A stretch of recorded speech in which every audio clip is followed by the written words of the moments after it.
საერთაშორისო ფესტივალი „ერთიანი კავკასია“ 29 აგვისტოს დასკვნითი ღონისძიებით დასრულდა. დღის განმავლობაში კი სხვადასხვა სპორტული და კულტურული აქტივობები განხორციელდა. მარნეულის მუნიციპალიტეტის გამგეობის, განათლების, კულტურის, სპორტისა და ახალგაზრდულ საქმეთა განყოფილებისა და მარნეულის სპორტული სკოლის ორგანიზებით გაიმართა შეჯიბრი ვაჟთა შორის მკლავჭიდში. გამარჯვებულები გამოვლინდნენ 5 წონით კატეგორიაში. აბსოლუტურ წონით კატეგორიაში კი ჩემპიონობა იაროსლავ ფალიანმა მოიპოვა. შეჯიბრის შემდგომ გამარჯვებულები და პრიზიორები მარნეულის მუნიციპალიტეტის გამგებელმა მერაბ თოფჩიშვილმა და თვითმმართველობის ხელმძღვანელმა პირებმა საპატიო სიგელებით და ფესტივალის მაისურებით დააჯილდოვეს. 6 მოწინააღმდეგეს შევხვდი, საკმაოდ ძლიერი კონკურენტები იყვნენ და რა ვიცი, მოხარული ვარ ამ გამარჯვებით და რა ვიცი, თუ ესეთი ტურნირები ხშირად ჩატარდება რეგიონში, სპორტსმენებისთვისაც კარგი იქნება და ყველა რა ვიცი, მხიარულეს ბავშვები გამოვიდნენ, ახალი თაობა გაიზრდება და ყველასთვის კარგი იქნება. სიგელებით დაჯილდოვდნენ ფრენბურთში გამარჯვებული გუნდებიც. Tornike Svanidze. აჰა, ვიყავი ამ დავით ბარამიძე. და გამარჯვებულ გუნდს თასი.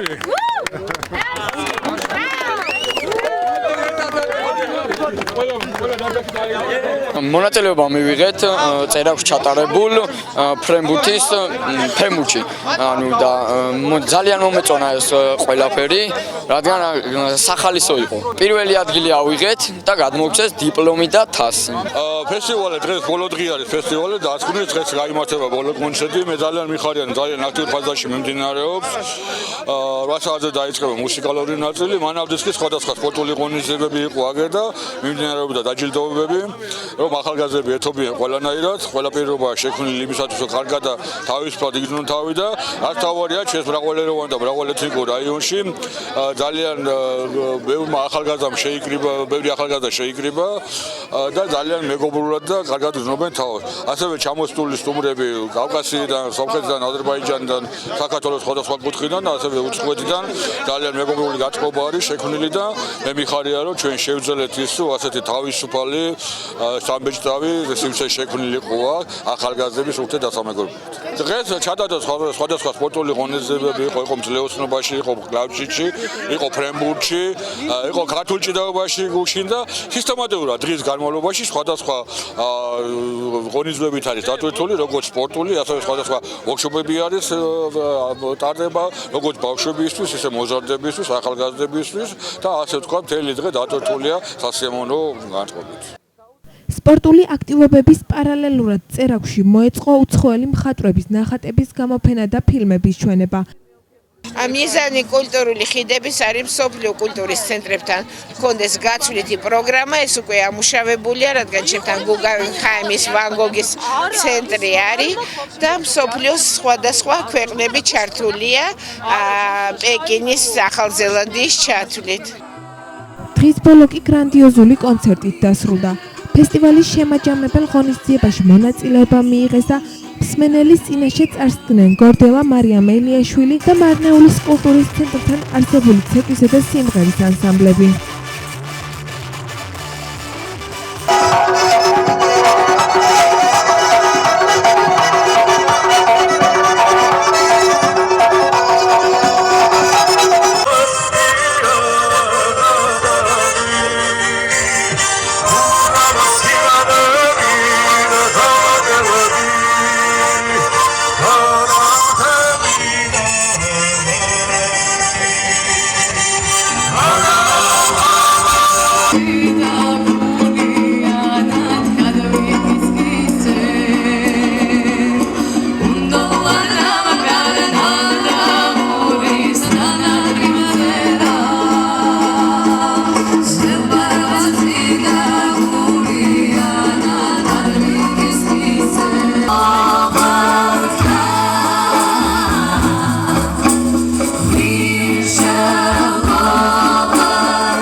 Good friend we had, good friend we lost.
ღონისძიების ყველა მონაწილეს მარნეულის მუნიციპალიტეტის გამგებელმა ტრადიციულად სამახსოვრო საჩუქრები გადასცა. მოგესალმებით, მივესალმებით კონცერტის ორგანიზატორებს, ფესტივალის ორგანიზატორებს. როგორ გძნობთ? ხო გაია? მაგა გავიზის გაუმარ? გაუს! ორგანიზატორებს გაუმარ? გაუს! მონაწილეებს გაუმარ? და ეხლა მე მინდა სამახსოვრო სუვენირები გადავცე მარნეულის მუნიციპალიტეტის სახელით, ჩვენს მონაწილეებს, რომლებიც გამოდიან და ასე თეატრალურ საღამოებს ჩუქრიან. მე მინდა მივესალმო ყველასა, დიდი წარმატებები ვუსურვო თქვენთან ერთად, რა თქმა უნდა. და ყველასთან ერთად ჩვენთან ერთად. მოგესალმებით ყველას კიდევ. კეთილი გთხოვთ სარვანის წარმომადგენელი სცენაზე. სარვანის წარმომადგენელი ჩვენი ლამაზი გოგონები, რომლებიც საშვენიერ გამოდიოდნენ მუნიციპალიტეტის სახელით, მუნიციპალიტეტმა თავისი სიმბოლური საჩუქარი შეარჩია და გადაეცემა, კიდევ დაიზრდებიან და კიდევ სხვა საჩუქრები აგერგით. მადლობა ბატონო მერამ მარიამ ელიაშვილი.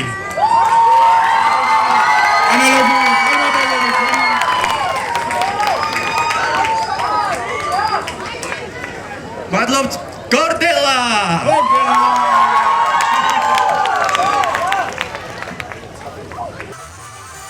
შეგახსენებთ, რომ ფესტივალ ერთიან კავკასიას სოფელი წერაქვის 3 დღის განმავლობაში მასპინძლობდა.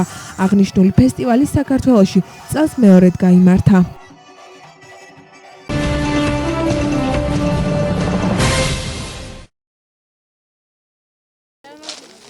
სოფელ ყიზლაჯლოში გზის მოხრეშვითი სამუშაოები მიმდინარეობს. ამ ეტაპზე დასრულებულია 2 ქუჩის მოხრეშვა. აღნიშნული პროექტი სოფლის დახმარების პროგრამის ფარგლებში მოსახლეობის მოთხოვნით ხორციელდება. 2 კილომეტრიანი გზის მონაკვეთის მოხრეშვა სულ 20,000 ლარი დაჯდა.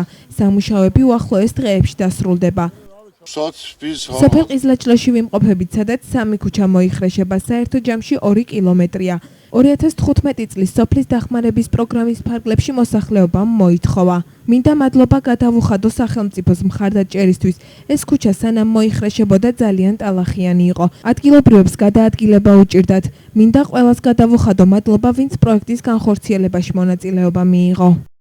ამ ეტაპზე ყიზლაჯლოში ბოლო სამუშაოები მიმდინარეობს. მოიხრეშა გზის 2 კილომეტრიანი მონაკვეთი. მოსახლეობა ძალიან კმაყოფილია, იმიტომ რომ აქ გადაადგილება შეუძლებელი იყო. მოხრეშვითი სამუშაოები თითქმის დასრულდა, ყველაფერი ნორმალურად მიმდინარეობს. 2016 წლისთვის ჩვენ გზის მოასფალტებას გეგმავთ, ასევე იგეგმება სპორტული მოედნის რეაბილიტაციაც. მოსახლეობას პრობლემა ჰქონდა, რომ გზა იყო საშინელ მდგომარეობაში, ნაწვიმარზე საერთოდ გასვლა იყო, ფეხით სიარული იყო შეუძლებელი. 21 წელია მე აქ ცხოვრობდა, პირველად გაკეთდა გზა. ძალიან დიდი მადლობა მინდა ყველას უთხრა, რომ ჩვენი თხოვნა მიიღეს გულთან ახლოს და მოგვიხსნეს ის პრობლემა და გვაკმაყოფილეს იმით, რაც მოვითხოვეთ.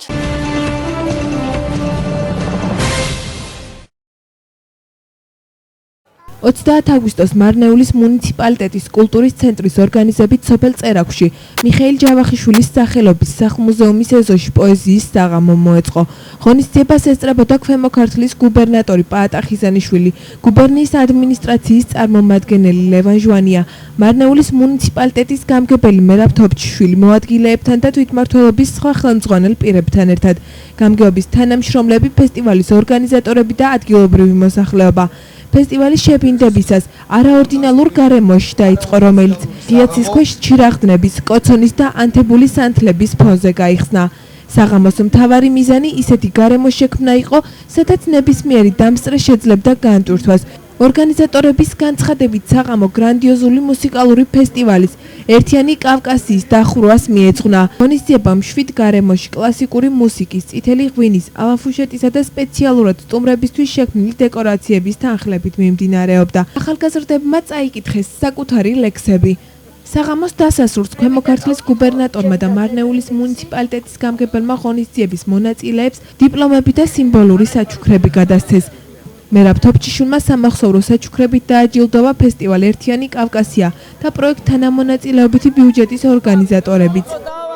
სულს რომ დედამიწა თანზე დაგახატოს ისე სადისტია ჩემი ამბიცია 38 და კიდევ 3 ხაზი ანუ ავად ვარ და ანუ ამიწია სიცხემ საკუთარი თავის ემიგრანტი მერქვა დეკემბერიც სისხლში მიჟონავდა მაგრამ გეფიცები რაც შემიყვარდი სიცხეს გულის ხარეს აღარ ვიზომავდა რაღაც სასაცილო პირისრია უთხარი რომ მისი სუნისგან ირევი რომ მისი სხეული აპრილზე ნაზია დათვალე კაბაზე ნამცეცაღილები პეპლებად დაბერილ მკერდზე რომ აზია აჩვენენ იღაბი რომელსაც მოიხსნი მიხვდეს რომ მარტო ხარ და მისი თაიუსი Ananıman tsağıqneri uvarteri buydu varman unayiryan ahçıkneri hezakakkum barnem sirun Gözəldir yurdumun hər bir güşəsi, kəndi və şəhəri, dağı, meşəsi.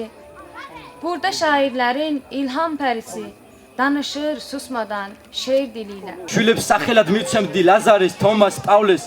მოუწყვეტი დედის ძუძუდან რძემდე ვასმევდი ღვინოს და სასაფლაოს საყდარში შუბლზე ვაცხებდი მილოს. Გიდგმნელ დარაბებს უშენოდ სუნთქავდი და უშენოდ ცხოვრობდი ეს სიყვარული რაც იცავს არაფერს და შენ დაკარგვას მე მუდამ დღე უგლოვობდი მე შენ სიყვარულს ვერვინ წამართმევს გინდიყოს დიდი წვდიადის რის სხვა ეს სიყვარული რაც იცავს არაფერს პოეზიის საღამო იმართება ამ არაჩვეულებრივ ადგილზე ორიგინალური ძალიან და ჩემი ნახატებიც არის წარმოდგენილი დაახლოებით 3 წელია ვხატავ ესე სერიოზულად. გრაფიკული ორნამენტებით დატვირთულია ძირითადად და ისეთი განსაკუთრებული არაფერი, მაგრამ ფაქტია რომ უცხოა. და ძალიან დიდი მადლობა მარნეულის მუნიციპალიტეტს, კულტურის ცენტრს, რომ ესე პერსპექტივას და სტიმულს გვაძლევენ მომავლისკენ. და რავი, ვეცდები ჩემი შესაძლებლობები არ დავიშორო და ყოველთვის გვერდით წავდგა. მე ვარ სენეგალიდან, აქ ვიმყოფები მეორედ ძალიან მომწონს ფესტივალი. ძალიან მომწონს თქვენი ქვეყანაც. ვფიქრობ, რომ მომავალში ფესტივალი უფრო მასშტაბური გახდება. ყველაფერმა ძალიან კარგად ჩაიარა. ვანკავკასიის ფესტივალი ჩემი აზრით ძალიან მნიშვნელოვანია, ძალიან მნიშვნელოვანია მთელი საქართველოსთვის და განსაკუთრებით კი მარნეულისთვის, რადგანაც ვანკავკასისი აერთიანებს მთელს კავკასიას და არა მარტო მთელს კავკასიას, მთელს მსოფლიოს. ეს ფესტივალი უკვე მეორე წელია, რაც ტარდება მარნეულში. წლევანდელ წელს ყავდა ძალიან ბევრი კარგი მუსიკოსი, იყო ძალიან ბევრი ვორქშოპი, რომელმაც ზეგავლენა მოახდინეს ჩემის აზრით ადამიანებზე და ეს რა თქმა უნდა ძალიან მნიშვნელოვანია ჩვენთვის. სრულად ვიტყოდი რომ მთელმა ფესტივალმა ძალიან კარგად ჩაიარა და ძალიან ამაღლებული განწყობით ვარ, იმიტომ რომ ის დიდი ღონისძიება, რომელიც მოიცავდა რამოდენიმე პროგრამას, ერთად აღებულს ვანკავკასუსი, რომელიც ძირითადი მიზანი იყო, რომ კავკასიელი ხალხის ერთად დგომა შექმნილიყო კრეატიული თავისუფალი ზონა ერთმანეთთან მეგობრობის, ურთიერთობის, გაცნობის, სიყვარულის და პატივისცემის. ეს ფესტივალი უკვე შედგა და ჩაიარა ძალიან წარმატებით და ძალიან მოხარული ვარ ამასთან ერთად, რომ ფესტივალს თან ახლდა ისეთი ახალი ნოვაცია, ასე ვთქვათ, რომელიც არის მოსახლეობის ჩათვლილება ბიუჯეტის შედგენაში, თანამონაწილეობა ბიუჯეტში, ესეთი პროგრამა, ეს ფინანსდებოდა საერთაშორისო სოლიდარული ფონდის მიერ და ეს პროგრამა შეშანისავად შედგა და იყო ეს თვითონ ფესტივალის ფორმატში და ეხლა პირველი ნაბიჯები გადაიდგა, გამიხადა რომ მოლოდინს გადააჭერბა და უფრო მეტი პროექტი შემოვიდა, ვიდრე მოველოდი საერთოდ მარნეულის რაიონში მოსახლეობის მხრიდან და ეხლა სიტყვა არის უკვე მუნიციპალიტეტზე, ჩვენზეა და შევასრულოთ ის დანაპირები მოსახლეობის წინაშე და ის სრულების ასრულება, რომელიც მათ გააჩნიათ, რომ შესრულდეს ამა თუ იმ სოფელში თუ ქალაქის ტერიტორიაზე. და ეს არის ის ყველაფერი, რომელიც ჩვენ გმატებს ძალიან დიდ შემართებას, ამაღლებულ ცნობებს მატებს და ძალიან კარგი არის ეს, რომ ეს ყველაფერი ხდება ესეთ კონტექსტში, ეს ხდება მარნეულის რაიონში, სადაც აქ ცხოვრობს მრავალეროვანი, ეთნიკურად მრავალეროვანი მოსახლეობა, სხვადასხვა რელიგიური მწამსის და ეს მეგობრობა, ეს ურთიერთობა, რაც ხდება დღეს მარნეულის რაიონში, არის მაგალითი ფიქრობ მთელი მსოფლიოსათვის. ერთიანი კავკასია, ეს მართლა ერთიანი სივრცეა და ეს იდეა დღეს თუ არა ხვალ. ძალიან მალე გადაიქცევა ისეთ იდეად, რომელიც მართლა შექმნის აი აქ ბაზას, სადაც კავკასიელ ხალხს ექნება საშუალება, რომ ერთმანეთს გაუზიაროს. ის ყველაფერი, რაც აქამდე მოხდა, რომ ჩააბაროთ წარსულს და დავიწყოთ ახალი ცხოვრება. უნდა შევქმნათ ახალი სტანდარტი. ეს შეიძლება რაღაც სხვანაირად მოგვეჩვენოს, მაგრამ ამ ახალი სტანდარტის შექმნა ჩვენ დღეს შეგვიძლია. ეს სტანდარტი იქნება სწორედ აბსოლუტურად ახალი დამოკიდებულებები. ის რომ კავკასია გადაიქცეს მამოძრავებლად, კავკასია რომ გადაიქცეს იმ ადგილად და სადაც საშუალება ექნება ყველას მოვიდნენ და ჩვენ საკუთარ ფესვებში დავბრუნდეთ. ანუ ჩვენ გავერთიანდეთ. აი ეს არის საწყისი.